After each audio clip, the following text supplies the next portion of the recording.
சவுக்கு சங்கர் அவர்கள் மீது மீண்டும் ஒரு குண்டாஸ் போட்டிருக்காங்க. முதல் போட்டிருந்த குண்டாஸ் வந்துட்டு ரத்து செய்யப்பட்டது. அவங்க அம்மா கோரிக்கைகள் வழக்கு தொடர்ந்து சில விஷயங்கள் நடந்து ரத்து செய்யப்பட்டது.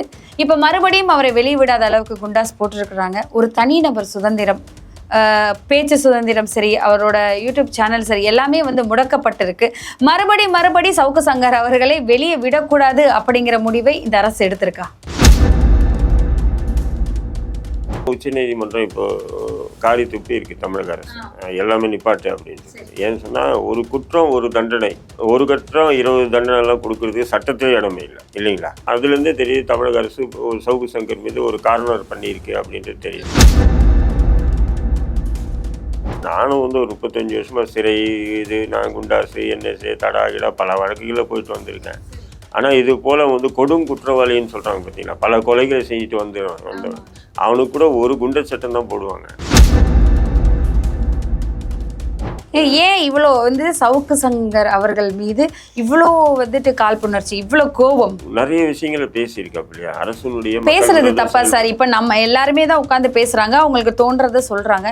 பேசுறது தப்பா சார்? ஏன் அவரை வெளியே விட மாட்டாங்க? அவர் வெளியே வந்தா யாருக்கு பிரச்சனையா இருக்கும்? அது எனக்கு புரியல.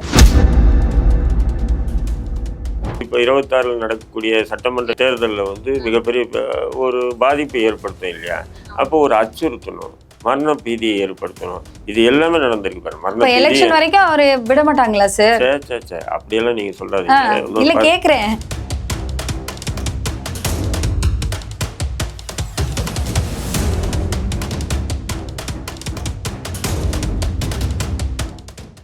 வணக்கம் சார். சவுக்கு சங்கர் அவர்கள் மீது மீண்டும் ஒரு குண்டாஸ் போட்டிருக்காங்க. முதல் போட்டிருந்த குண்டாஸ் ரத்து செய்யப்பட்டது. அவங்க அம்மா கோரிக்கைகள் வழக்கு தொடர்ந்து சில விஷயங்கள் நடந்து ரத்து செய்யப்பட்டது. இப்ப மறுபடியும் அவரை வெளிவிடாத அளவுக்கு குண்டாஸ் போட்டிருக்கிறாங்க. ஒரு தனிநபர் சுதந்திரம், பேச்சு சுதந்திரம் சரி, அவரோட யூடியூப் சேனல் சரி, எல்லாமே முடக்கப்பட்டிருக்கு.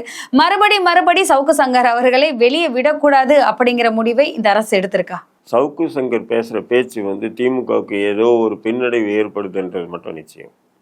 இப்ப அவர் காவல்துறையினுடைய உயர் அதிகாரி மற்றும் அதை தொடர்ந்து பெண் காவலர்களை பத்தி இழிவா பேசினார் அப்படின்னு சொல்லிதான் அவர் மீது புகார் கொடுக்கப்பட்டு அதே இதுலயே ஒரு 17 தடவை போட்டிருக்காங்க. 16 வழக்குகள் போட்டிருக்காங்கன்னும் போது அதுதான் உச்ச நீதிமன்றம் இப்போ காரி துப்பி இருக்கு தமிழக அரசு, எல்லாமே நிப்பாட்டு அப்படின்னு. ஏன்னு சொன்னா ஒரு குற்றம் ஒரு தண்டனை, ஒரு குற்றம் 20 தண்டனை எல்லாம் கொடுக்கறது சட்டத்திலே இடமே இல்லை இல்லைங்களா? கண்டிப்பா அப்படி இருக்கா அப்படிங்கிற ஒரு டவுட்டுமே இருக்கு. இடம் இல்லை. அது தமிழக அரசு தவறா அதுல இருந்தே தெரியுது தமிழக அரசு ஒரு சவுக்கு சங்கர் மீது ஒரு கார்னர் பண்ணியிருக்கு அப்படின்றது தெரியுது. அப்போ உச்ச நீதிமன்றமும் அதை கொட்டி இருக்காங்க. அப்போ இந்த நிலையில நானும் ஒரு 35 வருஷமா சிறை, நான் குண்டாசு, என்எஸ்ஏ, தடாகிடா பல வழக்குகளை போயிட்டு வந்திருக்கேன். ஆனா இது போல கொடும் குற்றவாளின்னு சொல்றாங்க பார்த்தீங்களா, பல கொலைகளை செஞ்சுட்டு வந்தவன் அவனுக்கு கூட ஒரு குண்டர் சட்டம் தான் போடுவாங்க. ஏன் இவ்வளோ சவுக்கு சங்கர் அவர்கள் மீது இவ்வளோ காழ்ப்புணர்ச்சி, இவ்வளோ கோபம்? அது நிறைய விஷயங்களை பேசியிருக்கா இல்லையா அரசுடைய. பேசுறது தப்பா சார்? இப்ப நம்ம எல்லாருமே தான் உட்காந்து பேசுறாங்க, அவங்களுக்கு தோன்றதை சொல்றாங்க. பேசுறது தப்பா சார்? பேசுறது தப்பு இல்லை. சவுக்கு சங்கர் பேசுறது பாத்தீங்கன்னா அது எதிர்கட்சிகள் தங்களுக்கு சாதகமா அதை பயன்படுத்துறாங்க. அதை நீங்க பார்க்கணும். நீங்க இப்ப நீங்க டேவிட்சன் ஆசீர்வாதத்தினுடைய செய்தியை முதல் சவுக்கு சங்கர் தான் பேசினாப்ல. அவரு அந்த பாஸ்போர்ட் விஷயமா, அதை தொடர்ந்து எல்லாருமே அந்த பாஸ்போர்ட் விஷயம் பேச ஆரம்பிச்சாங்க. அதுக்கப்புறம் அண்ணாமலை பேசினாப்ல. அது மிகப்பெரிய ஒரு அவரு எப்படின்னா உளவுத்துறையுடைய இன்டெல் இருந்தவர், முக்கியமான பொறுப்புல இருந்தவர். அப்ப அந்த பொறுப்புல இருந்து அவர் நீக்கப்படுறாரு. இவங்களுடைய அழுத்தம் தானே அது. அப்ப அந்த காவல்துறை டேவிட்சன் ஆசீர்வாதம் சாதாரணமான நபர் இல்லை, ஏடிஜிபியா இருக்காரு.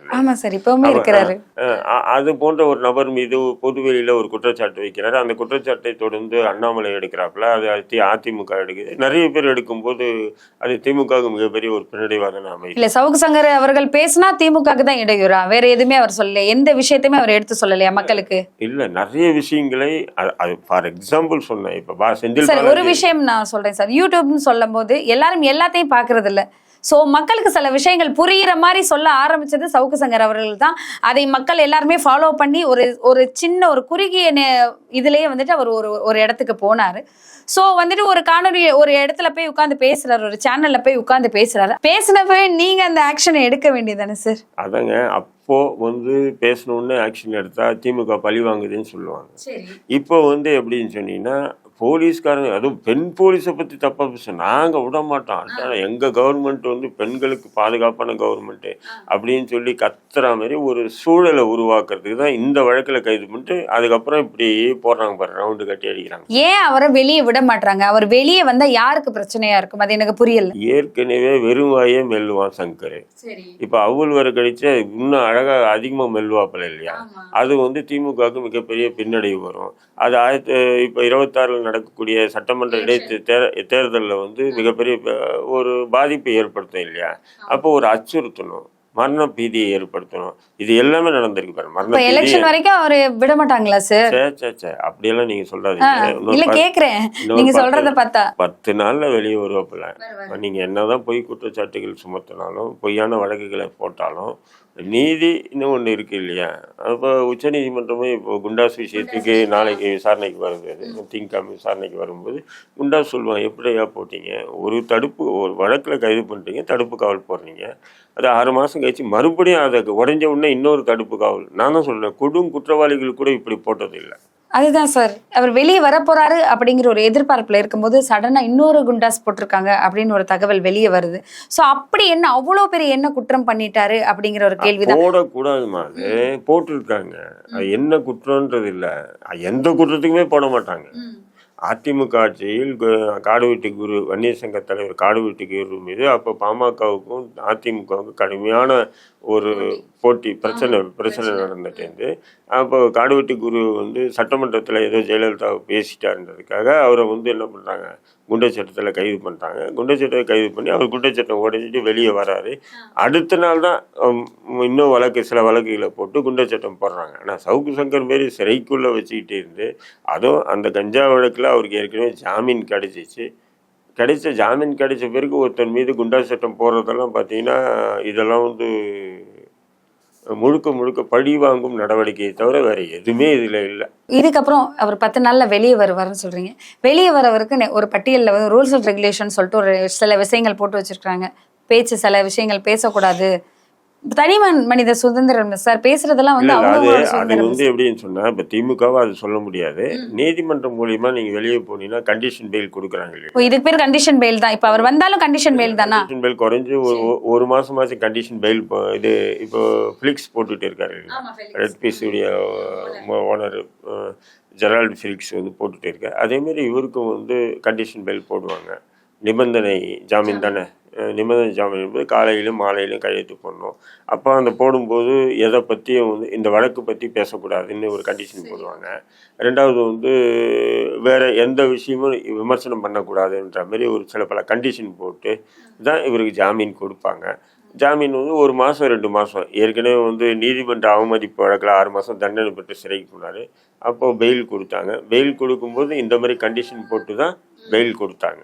அதாவது நீதிமன்றத்தை பற்றியும் மற்ற விஷயங்களை பற்றியும் பொது வெளியில் பேசக்கூடாது அப்படின்னு கண்டிஷன் போட்டு தான் அவர் ஜாமீனே கொடுத்தாங்கன்னு. அதேமாரி இப்போவும் வந்து கண்டிஷன் வந்து போடுவாங்க. இப்போ நிறைய வழக்கு இருக்கின்றனால ஒரு வழக்கு விட்டு ஒரு வழக்கு கண்டிஷன் பெயில் போட்டு கொடுக்கும்போது நிச்சயம் வெளியே வந்தால் பேச முடியாது. அந்த வழக்கு கழித்து காலைல போகணும், சாயங்காலம் போகணும், இல்லைன்னா பெயில் கேன்சல் ஆகிடும் இல்லையா?